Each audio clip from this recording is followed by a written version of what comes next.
There is a current poll on RuneScape 3 regarding the combat levels. Should we stay at level 200 or should we go back to combat level 138? In effect, a backhand against the evolution to combat. Magebit, which way did you vote on this one? So I voted for the level 138 combat system.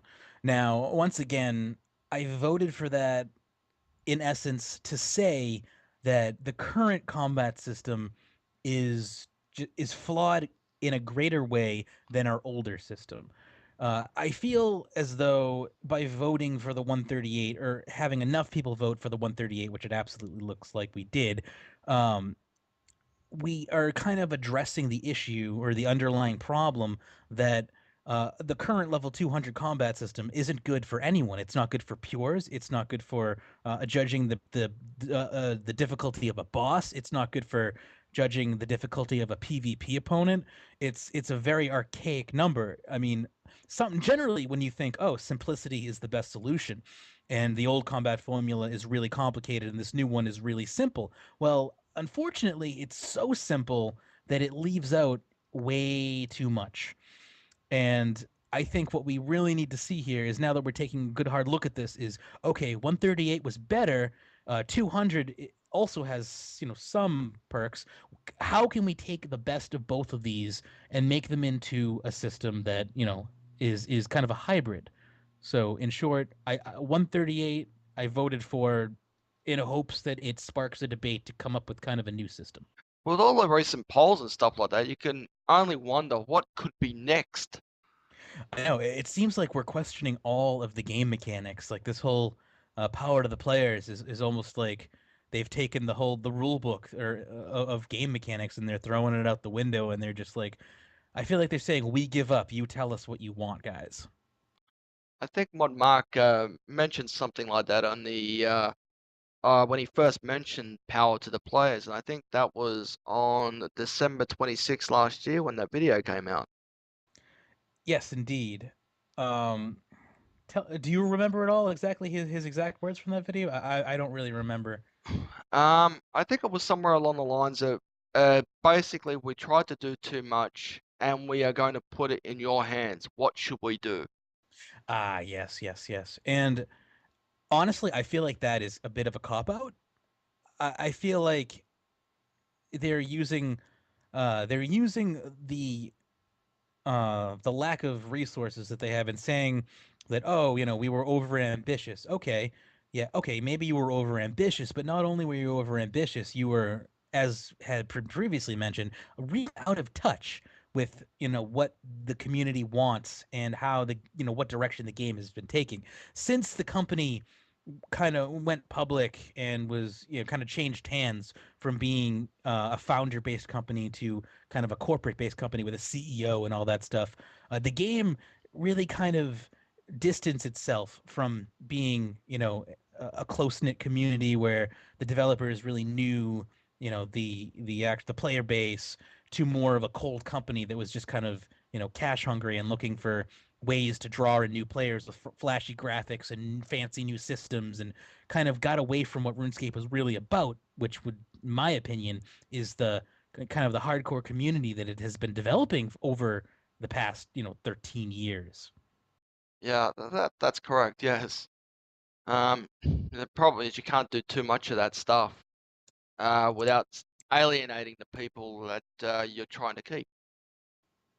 Indeed, and it's a fine line that you walk by trying to bring in new people with new ideas, but retaining your current player base by appealing to the players who have been loyal to you over a long period of time. And I feel like they thought that they could take a really bold move and try and pull in new people, but at the same time, as they were reaching out to new players, almost they pretty much turned their back on the loyal fan base that they had built up. And I think that's why we saw, a lot of people kind of get disenfranchised with the game for so many years after 2007.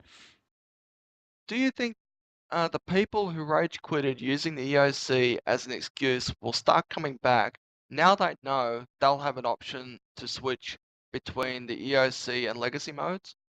I think what we're gonna see when we see a pre-OC or legacy mode launch, I think what we're gonna see is a massive influx in inactive accounts becoming active again, and I think we're gonna see that number spike for 30 days or so, and then start to taper back down to a more reasonable level.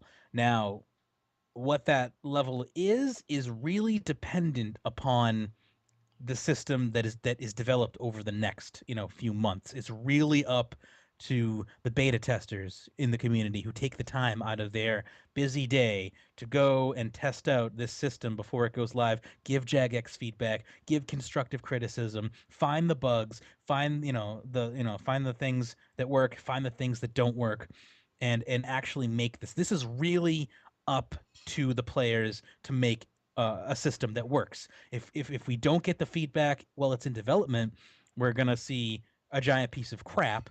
I don't mean to segue into saying EOC is a giant piece of crap because it's not. It was unfinished when it launched, and if we don't want to see an unfinished product that's going to see all these players come back, try and go, oh, this is crap too. F this. I'm done with RuneScape. Once again, we need to have that integral player base that is testing it out, giving feedback, making it something that we actually want. So when it does come out, those players that do come back go, oh my god, it's the RuneScape I loved. It's new, but I can play the way I've always played again. And that's really going to be contingent upon the player base. That really is the power of the players.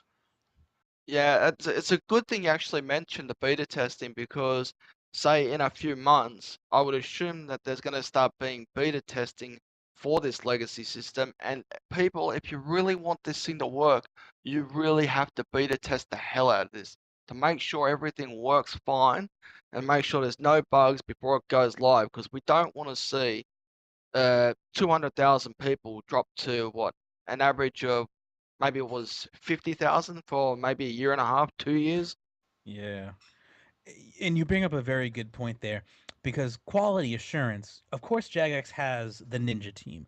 But think about this. The ninja team is maybe 5, 10 people. I don't know exactly how many people are on the ninja team, but I guarantee you it is nowhere near the tens of thousands of players who could beta test this. And by doing your part and actually testing and giving feedback, you're effectively giving this content years upon years of testing, being manpower years. So, what a crew of 10 people could do in 3 months versus what a crew of 50,000 people could do, over the course of a few months is just drastically different, which is why beta testing is so important. And finally, as a hypothetical question for you, if you were assisting programming the legacy mode in RuneScape 3, where would you put the switch option for legacy mode slash EOC mode? If I had the option to decide how that would look on the interface, I would tack that button directly on to the ability bar. I would place a small button where currently the default Z and X keys are that Yep. allow you to bind things in your backpack. Next to that, I would put a little button, little square button that had the icon, of maybe like the old RuneScape logo or something. And when you click on that, you get a big lock over your ability bar, or it disappears and turns into just that little square, and the interface would then revert into the semi-familiar legacy mode. I think that would be a good place where people would easily be able to find it, easily be able to switch back and forth, and there wouldn't be a whole lot of confusion about which menu or tab of which menu I'd have to dig for. I think it really needs to be right in your face and easily accessible. That's good. That's a that's a very good idea actually. I got my own thoughts about where we should put the switch, but I'll explain that one a bit later on when I give my final thoughts on all this a bit later on in the show. Okay, well that pretty much covers everything that we were going to be talking about today. So thank you very much, Magebit, for joining me. It's been my pleasure. And once again, where can people catch up with your RuneScape Weekly? You can find us at runeweek.com or magebit.tv. I think those are the two most important resources. If you go to the website, there's pretty much links to everything there, though. The podcast archives, all of our social medias, pretty much accessible all from runeweek.com. Okay, thank you very much, Magebit. Thank you. Alright, coming up after the break, I'll be speaking with Gmaster323. Don't go away.